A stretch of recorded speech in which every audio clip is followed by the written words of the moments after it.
એને સબસ્ક્રાઈબ કરો, લાઈક કરો, શેર કરો।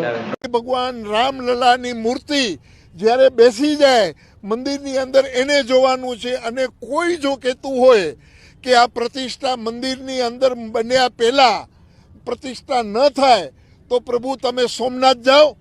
સોમનાથની 15 વર્ષ પહેલા મંદિર બન્યું, એના 15 વર્ષ પહેલા પ્રતિષ્ઠા થઈ ગઈ હતી। મિત્રો, આખો વિડીયો આ ઇન્દ્ર ભારતી બાપુનો જોતા પહેલાં હું તમને જણાવી દઉં કે હાલમાં આ રામ મંદિરનો મુદ્દો ચર્ચામાં ચાલી રહ્યો છે, જેમાં કોંગ્રેસે નિવેદન આપ્યું હતું કે પ્રાણ પ્રતિષ્ઠામાં તે નહીં આવે અને પ્રાણ પ્રતિષ્ઠા મંદિર અડધું બન્યું છે છતાં પણ પ્રાણ પ્રતિષ્ઠા ભાજપવાળા કરી રહ્યા છે તેવું કોંગ્રેસવાળાએ નિવેદન આપ્યું હતું। ત્યારબાદ ઇન્દ્ર ભારતી બાપુએ તેમને આડે હાથે લીધા હતા અને તેમને કહ્યું હતું કે ગમે તેમ તોય તે 15 વર્ષ પહેલાં સોમનાથની પ્રાણ પ્રતિષ્ઠા કરી હતી, મંદિર નહોતું બન્યું છતાં। તેથી મંદિર ન બન્યું હોવાથી પ્રાણ પ્રતિષ્ઠા ન થાય તે વાત ખોટી છે। જેને પ્રાણ પ્રતિષ્ઠામાં આવવું હોય તે વાત કરે, જેને ના આવવું હોય તે વાત ન કરે તેવું ઇન્દ્ર ભારતી બાપુએ કટાક્ષમાં કોંગ્રેસને બોલ્યા હતા અને કોંગ્રેસ વિશે પણ બોલ્યા હતા।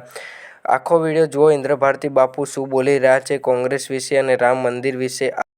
આજે મંદિરનું કે ભાઈ મંદિર હજી બન્યું નથી ને એની અંદર પ્રતિષ્ઠા થાય છે ને આમ ને તેમ ને ઘણા એવા બોલવાવાળા બોલે પણ છે, તો એની સામે આપણે જોવાનું નથી।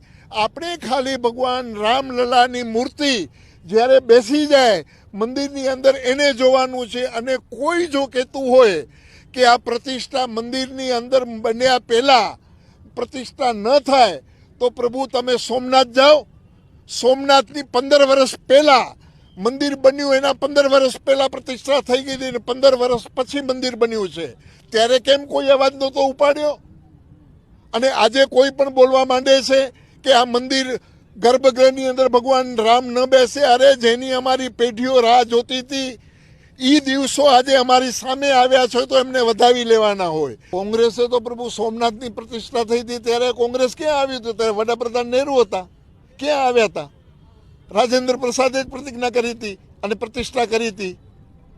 ભારતના આપણા રાષ્ટ્રપતિ હતા પ્રથમ, એમણે જ કરી હતી। અને કોઈને સ્વીકારવું આમંત્રણને ન સ્વીકારવું પ્રભુ એનાથી કાંઈ પ્રતિષ્ઠા અટકવાની નથી। અને પ્રતિષ્ઠા જે ટાઈમ મુહૂર્ત દીધેલું છે એ દિવસે જ પ્રતિષ્ઠા થશે। જેને આવવું હોય આવે, ના આવવું હોય ઘરે બેઠા હોય।